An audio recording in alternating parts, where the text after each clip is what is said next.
নমস্কার বন্ধুরা, অর্ণব কিডস চ্যানেলে সবাইকে স্বাগত। চলে এসেছি জমজমাট একটি রেসিপি নিয়ে। দেখুন, আজকে আমি নিরামিষ বাঁধাকপির পকোড়া বানিয়ে আপনাদের দেখাবো। আপনারা স্কিপ না করে পুরো ভিডিওটা দেখতে থাকুন। এই রেসিপিটা আমি কিভাবে বানাই তার জন্য এখানে আমি একটা মিডিয়াম সাইজের বাঁধাকপি অর্ধেকটা মতো কেটে কুচি কুচি করে আমি পরিষ্কার করে ধুয়ে নিয়েছি। ঠিক এরকমভাবে আমি কুচি করে নিয়েছি।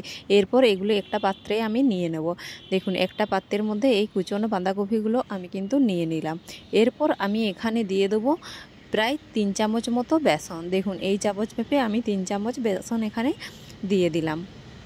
এরপর এই বেসনের মধ্যে দিয়ে দেবো অল্প পরিমাণে হলুদের গুঁড়ো কালারের জন্য। দেখুন, অল্প পরিমাণে হলুদের গুঁড়ো আমি এখানে দিয়ে দিয়েছি। এরপর এখানে দিয়ে দিচ্ছি অল্প পরিমাণে ভাজা জিরের গুঁড়ো, আর দিয়ে দিলাম ধনে গুঁড়ো, আর দিয়ে দেবো লাল লঙ্কার গুঁড়ো, আর দেবো স্বাদ অনুযায়ী লবণ। এরপর আমি এখানে কুচিয়ে রাখা কাঁচা লঙ্কা দিয়ে দিচ্ছি। কাঁচা লঙ্কাটা আপনাদের ইচ্ছে অনুযায়ী আপনারা দিয়ে দেবেন, চাইলে দিতেও পারেন, নাও দিতে পারেন। আর দিয়ে দিলাম ধনেপাতা কুচি। ধনেপাতা দিলে স্বাদ গন্ধ দুটোই কিন্তু সুন্দর হয়। এরপর এগুলো খুব ভালোভাবে আমি হাতে করে শুকনোভাবেই মাখিয়ে নিচ্ছি। দেখুন, আমি আগে কোনো রকম জল ব্যবহার করছি না।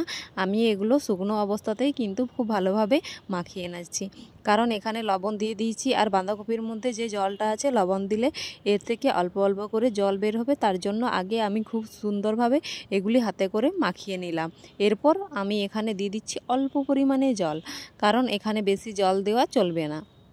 দেখুন, এখানে অল্প পরিমাণে জল দিয়ে আমি ঠিক এরকমভাবে হাতে করে কচলে কচলে খুব সুন্দরভাবে মাখিয়ে নিলাম। আমার মাখানো প্রায় হয়েই গেছে। দেখতে পাচ্ছেন কীরকমভাবে আমি মাখিয়ে নিয়েছি, আপনাদের কিন্তু আমি দেখিয়ে দিলাম। দেখুন, ঠিক এরকমভাবে আমি কিন্তু মাখিয়ে নিয়েছি। এরপর আমি এখানে দিয়ে দেবো অল্প পরিমাণে, এই দেখুন, এই ম্যাজিক মশলাটা ম্যাগি, এটা দিলে কিন্তু টেস্টটা খুব সুন্দর হয়, তার জন্য এখানে অল্প পরিমাণে আমি দিয়ে দিলাম। এরপর এটা দিয়েও আমি খুব ভালোভাবে মাখিয়ে নিলাম। এরপর আমি বসিয়ে দেবো গ্যাসের মধ্যে কড়াই। দেখুন, কড়াইয়ে আমি বসিয়ে দিয়েছি, আর কড়াইয়ে দিয়ে দিলাম পরিমাণ মতো সরিষার তেল। আপনারা চাইলে কিন্তু এখানে সাদা তেলও ব্যবহার করতে পারেন, কিন্তু আমি সরিষা তেল দিয়ে পকোড়াগুলো কিন্তু ভেজে নেব। এরপর এক এক করে সব পকোড়াগুলো কিন্তু আমি ছেড়ে দিলাম। তেলটা কিন্তু খুব ভালোভাবে আমি গরম করে নিয়েছিলাম, তারপরেই কিন্তু আমি পকোড়াগুলো ছেড়ে দিচ্ছি।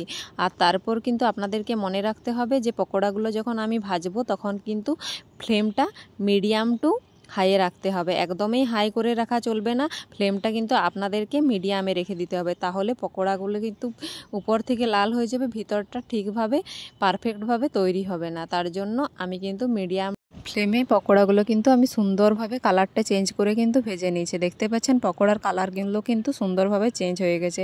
হালকা ব্রাউন কালার করে কিন্তু আমি পকোড়াগুলো ভেজে নিলাম।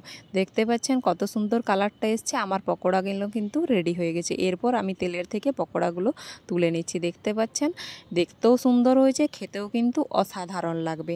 দেখুন, আমি নামিয়ে নিলাম। দেখতে পাচ্ছেন এটি কতটা পারফেক্ট আর কতটা মুচমুচে হয়েছে।